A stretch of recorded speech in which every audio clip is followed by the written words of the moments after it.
Ferndale, Michigan. What's it really like to live here? I'm going to give you the pros and cons of living and working in this city, so let's get into it.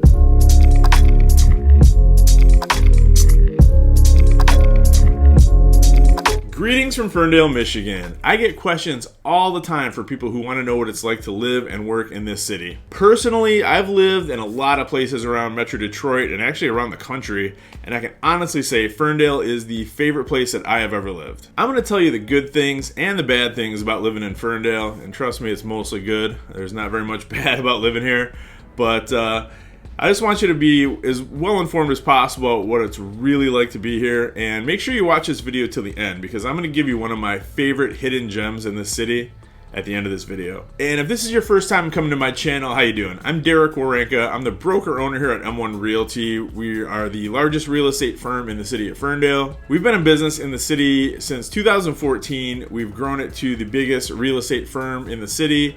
And I've got an all-star team of agents who are on call anytime, 24/7, waiting to help you buy, sell, rent, invest, anything that has to do with real estate, we can take care of you. More importantly for this video, I've been a Ferndale resident for 17 years, and there's a reason why I started and grew this company in the same city, because it is absolutely an amazing place. And before we get into it, just want to give a little bit of background on the city of Ferndale. It's an older inner ring suburb, meaning that it actually borders the city of Detroit on the south end of the city, right at 8 Mile. And it was incorporated as a city in 1927. And that makes it quite a bit older than most of the other suburbs in the surrounding area. And Ferndale is not the biggest city in the metro area. It's pretty small. I think we're about 2.1 square miles. And as of the 2020 census, the population in Ferndale was just over 19,000 people. The past several years, we've seen quite a bit of new construction in the city, but there are still, at this point in time of April 2022, there's still only 10,500 housing units in the city. The average household size is 1.9 people, and the average age of the Ferndale resident is only 35 years of age, which makes it significantly younger than Oakland County as a whole. And again, according to the 2020 census, the median income for Ferndale residents is $71,807 a year, and that's 14% higher than Metro Detroit as a whole. So it really isn't a myth that Ferndale's a young, hip city. I mean, our average resident is on the younger side, they're relatively affluent. That kind of explains why we have the kind of businesses and restaurants and shops that we do. And for home prices, the average price of homes in Ferndale has been rising pretty quickly.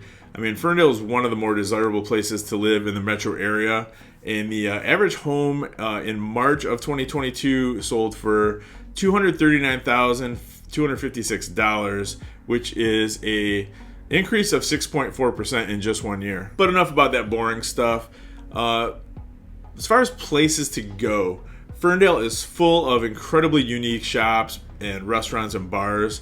And many of the businesses in town are independent. We don't really have that many chains, which is kind of what makes it a cool place to come and spend time. And the type of businesses we have, just this contribute to the unique spirit and feel of the city. I mean, there's not too many places in the Metro Detroit area that can boast 2 independent meaderies and an axe throwing establishment. Ferndale is known for its nightlife, so it's no surprise that there's a lot of bars and restaurants prevalent here.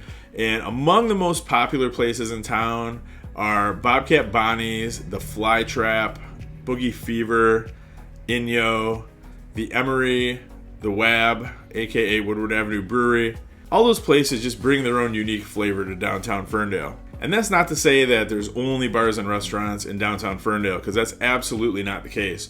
We've got all kinds of other cool independent businesses. We've got a couple bookstores. We actually have a record store, which you don't see too often nowadays. It's really, really cool, called Found Sound. I recommend checking it out. We've got tattoo shops, we've got boutiques, art galleries, a really, really cool independent gift shop called The Rocket.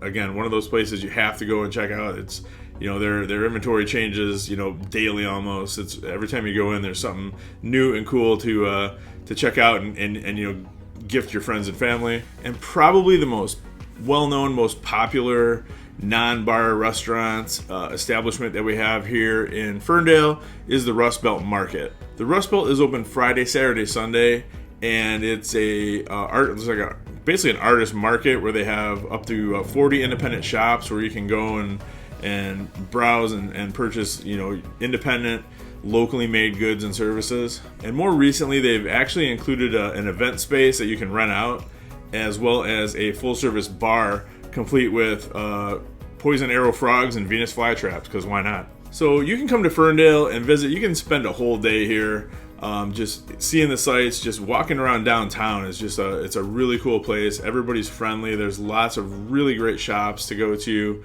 No shortage, obviously, of bars and restaurants that are, run the gamut, all different types of food and level of service as well. And there's also never a shortage of things to do around Ferndale. We're pretty well known for hosting several festivals and events throughout the year. This year, the Ferndale Downtown Development Authority is hosting a series of free concerts downtown called 9 on 9. And throughout the year, other festivals that we have where we actually just shut down the entire downtown, close streets down, have lots of vendors, lots of people, concerts. The first one that usually takes place in June is Ferndale Pride, and that usually takes place on the west side of Woodward, right downtown between Woodward and Planavon.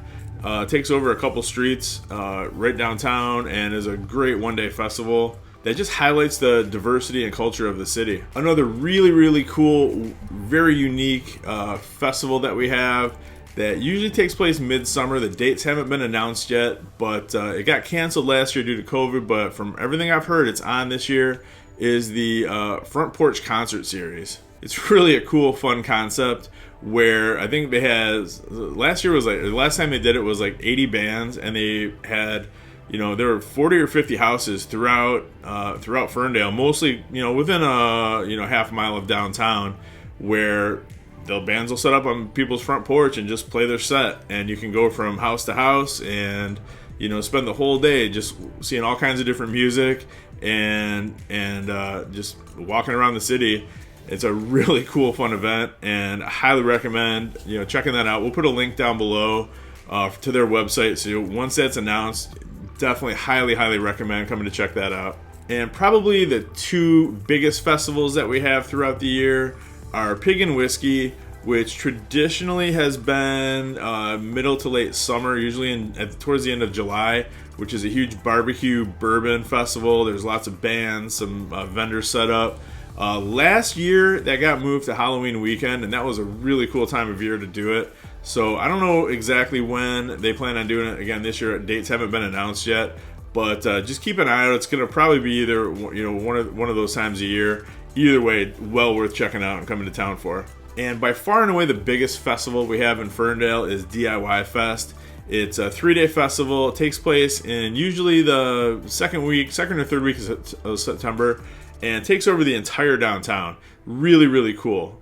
Any of these festivals are not to be missed. If you had to pick one, I'd probably have to go with DIY. That's kind of my favorite, but they're all awesome, and they're all different. They have a different feel, but it's just a really good way to get down to Ferndale and just experience the community, and just everybody generally is really, really friendly. It's a really good environment. It's kid friendly. It's everybody here is welcome, which is really one of the good things. That's what I really like about Ferndale, is it's such a diverse community, but everybody gets along, and it's just such a positive, just a great place to live and work. So I've kind of gone on and on about all the good, and I promised some bad too. If you do decide to purchase a home in Ferndale, don't be shocked when your tax bill is considerably higher than most other cities in the area. That's just a fact of life here. Our tax rate is, I think, the third highest in Oakland County.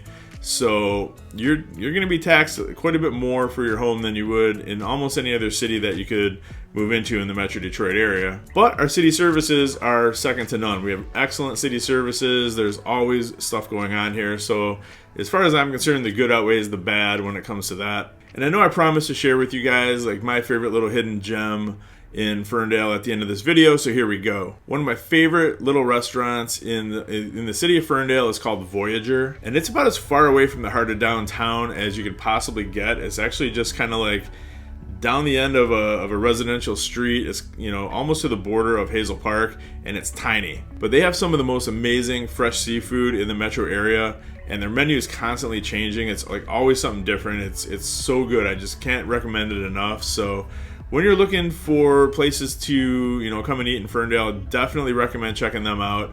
You might need to make reservations. I mean, if not, expect potentially a wait time depending on what day you come. But you'll be glad that you did. It's amazing. So you're welcome in advance. So thank you very much for watching. And if and when you want to come and check out Ferndale, just reach out to me. My direct line is 248-561-6155. You can call or text me anytime. My email is dwerenka@m1realty.net. Feel free to just shoot me an email, ask for pointers. I'll let you know what's going on the week that you decide to come. And if you want to stay a little bit longer and just really get a feel for the city, there's over 100 Airbnbs in the city of Ferndale to choose from. Like we don't have too many hotels here right in town. I mean, there's hotels close by, but in the city of Ferndale itself, I think maybe there was one, and it's probably not one that you want to really stay at. But for Airbnbs, I mean, there's a ton of them. They're in every neighborhood in the city has at least one, so you can really kind of get a feel for each neighborhood. And the two that I manage here in Ferndale are always booked, and we get people from literally all over the world coming to Ferndale to experience it all year round. And if you decide that Ferndale is the place for you, you want to come and live here permanently, hit me up. I absolutely love working with home buyers in the city of Ferndale. We'll take excellent care of you, or one of my agents can take care of you as well. And once again, thank you so much for watching this video. I truly appreciate it. If you would be so kind, it'd be really, really helpful to me if you would subscribe to this channel, like this video, and most importantly, share this video out with any of your friends and family who are interested in seeing what Ferndale has to offer. And until next time, thanks again for watching. We'll be back next week with another video that covers and hopefully an equally informative and important topic about Metro Detroit. Thanks, guys. Talk to you soon.